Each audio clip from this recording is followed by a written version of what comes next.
दोस्तों semi conductor laboratory HCL की तरफ से रिसेंटली एक असिस्टेंट पोस्ट के लिए नोटिफिकेशन रिलीज हुआ है और गाइज उस पर मैंने वैकेंसी से रिलेटेड वीडियो बनाई थी। अगर वह वीडियो आपने नहीं देखी तो लिंक आपको डिस्क्रिप्शन में मिल जाएगा, वहां से आप complete detail regarding to the vacancies आप ले सकते हो। हम इस वीडियो में 3 या 4 पॉइंट पर बातें करेंगे। पहला पॉइंट होगा इसका सिलेक्शन प्रोसीजर, फिर होगा इसका एग्जामिनेशन पैटर्न, थर्ड पॉइंट होगा इसका एग्जाम सिलेबस, फोर्थ पॉइंट होगा इसका पेड नोट्स जो कि बहुत इंपॉर्टेंट पार्ट है अगर आप इन वैकेंसीज का एप्लीकेशन फॉर्म भर रहे हो।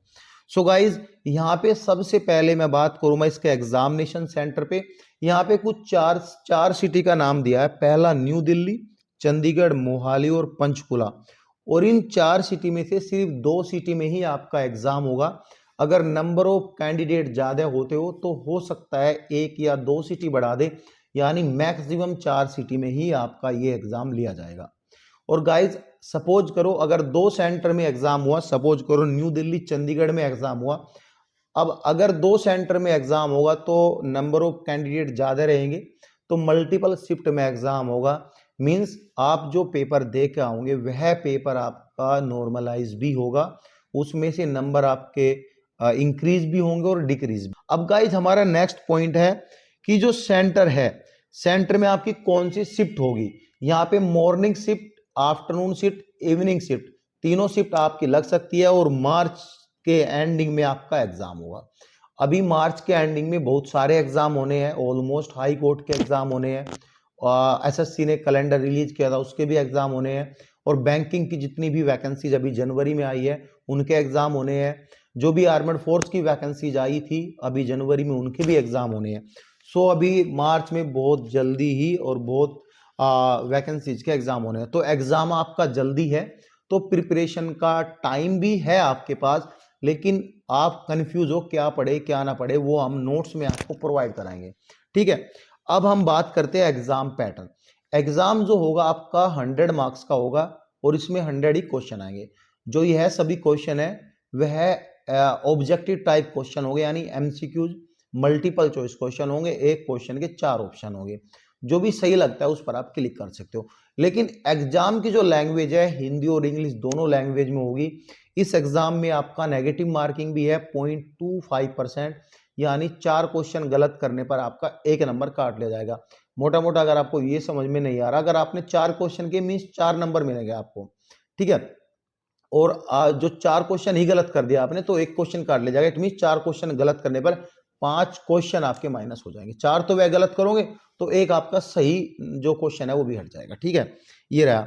ठीक है, लेकिन इसमें जो पूरा करने के लिए आपको टाइम मिलेगा वो 2 घंटे के लिए टाइम मिलेगा, जो कि नॉन पीडब्ल्यूबीडी कैंडिडेट है। अगर आप पीडब्ल्यूबीडी कैंडिडेट है तो आपको 20 मिनट एक्स्ट्रा टाइम मिलेगा, यानी 2 घंटे 40 मिनट का टाइम आपको मिल सकता है। 2 घंटे 40 मिनट का टाइम भी आपको मिल सकता है अभी। ठीक है, अब गाइज यहाँ पे एग्जाम सिलेबस के बारे में बात करते हैं। एग्जाम सिलेबस ये है गाइज, क्वांटिटेटिव एप्टीट्यूड प्लस के कंप्यूटर नॉलेज, आप ये एक पार्ट है। बाकी जो 3 पार्ट है, यानी 3 जो यहाँ पे सब्जेक्ट दिए उनका एक पार्ट है। सिलेबस को 2 पार्ट में डिवाइड किया गया है, ए पार्ट बी पार्ट। लेकिन सभी पार्ट में और सभी सब्जेक्ट में नंबर ऑफ क्वेश्चन सेम है, नंबर ऑफ मार्क्स भी सेम है। लेकिन यहाँ पे लिखा हुआ है ए पार्ट को आपको अलग से क्वालिफाई करना है, बी पार्ट को अब अलग आपको अलग से क्वालिफाई करना है। ए पार्ट में अगर आप SC ST PWBD या जनरल कैटेगरी से हो और आपको 40% ए पार्ट में लाने हैं और 40% ही आपको बी पार्ट में लाने हैं, अलग अलग लाने हैं। ठीक है, लेकिन दोनों पार्ट के अगर हम नंबर जोड़ते हैं तो आप अगर UR कैटेगरी के कैंडिडेट है तो आपके 50% से नंबर ज्यादा होने चाहिए। ठीक है, 40 और 40 ये तो 40 में ही आपकी काउंट होगी, लेकिन आपको थोड़ा बहुत ज्यादा भी करना चाहिए यहाँ पे, तो पढ़ाई आपको जरूरी है। ठीक है, और गाइज यहाँ पे अगर आप OBC और EWS कैंडिडेट है तो यहाँ पे 45% और ST SC PWD है तो 40% मिनिमम एग्जाम में मार्क्स लेके आने हैं। ठीक है, ये आपके नॉन क्वालिफाइंग पार्ट्स हैं। अगर हम क्वालिफाइंग का बात करें, जैसे मैंने आपको बताया ए पार्ट बी पार्ट दोनों में 40-40% मैटर नहीं करता आप किस कैटेगरी से हो, आप किसी भी कैटेगरी से हो तो आपको लेकर आने ही आने हैं। यानी कि 20 में से 40% ये लेके आने हैं, और 60 में से 40% आपको ये लेके आने हैं, ठीक है। अब बात करेंगे नंबर ऑफ सब्जेक्ट पे, कितने सब्जेक्ट में आपका एग्जाम हो। देखो क्वांटिटेटिव एप्टीट्यूड कहीं ना कहीं ये मैथ है, तो मैथ आपका स्ट्रॉन्ग होना चाहिए। फिर आता है कंप्यूटर नॉलेज। कंप्यूटर नॉलेज जो हम पीडीएफ देंगे, जो क्वांटिटेटिव एप्टीट्यूड है उसकी अलग से पीडीएफ रहेगी, आपको सभी सब्जेक्ट की पीडीएफ आपको मिलेगी।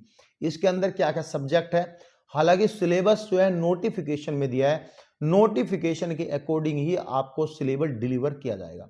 अब सिलेबस लेना कैसे, पहले मैं आपको बता दे रहा हूं।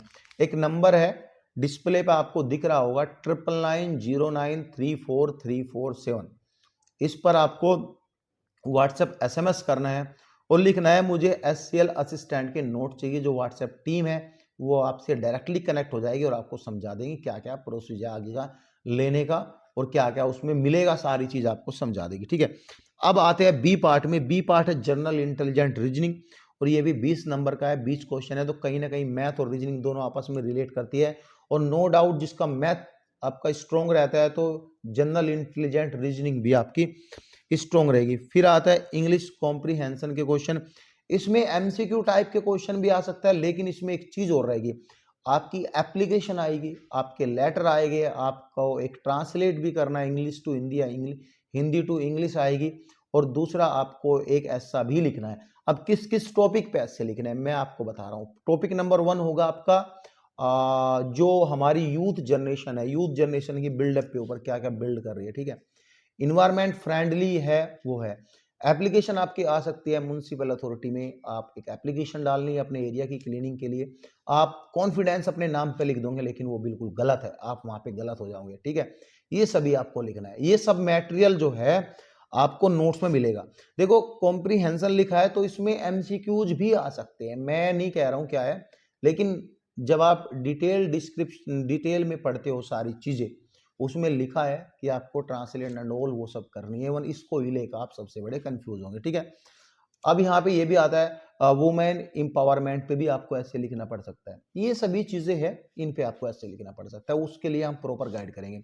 अब नोट्स की जो फी है, नोट्स की फीस 149 रुपीज में complete syllabus with comprehensive English and MCQs and all things आपको मिल जाएगा इसमें, ठीक है। अब आता है फिफ्थ क्वेश्चन, जिसमें कि जनरल फिफ्थ सब्जेक्ट, जिसमें general knowledge plus current affair, इसको एक ही पार्ट में डिवाइड कर दिया, लेकिन ये 2 पार्ट में लेके चलता हूं। जनरल नॉलेज एक अलग पार्ट है, करंट अफेयर एक अलग पार्ट है, लेकिन पार्ट तो है ये आपका एप्टीट्यूड का, लेकिन आपको ये दोनों पढ़ने हैं। करंट अफेयर अलग से पढ़नी है, अलग से पढ़नी है। करंट अफेयर हम हिंदी और इंग्लिश दोनों, सारी चीज आपको दोनों लैंग्वेज में मिलेगी, लेकिन इंग्लिश जो है वो इंग्लिश लैंग्वेज में मिलेगी। तो ये सभी चीज थी, आपको क्वालिफाई करना है और मैंने आपको बता दिया। नोट्स कैसे लेने हैं वो भी मैंने आपको बता दिया।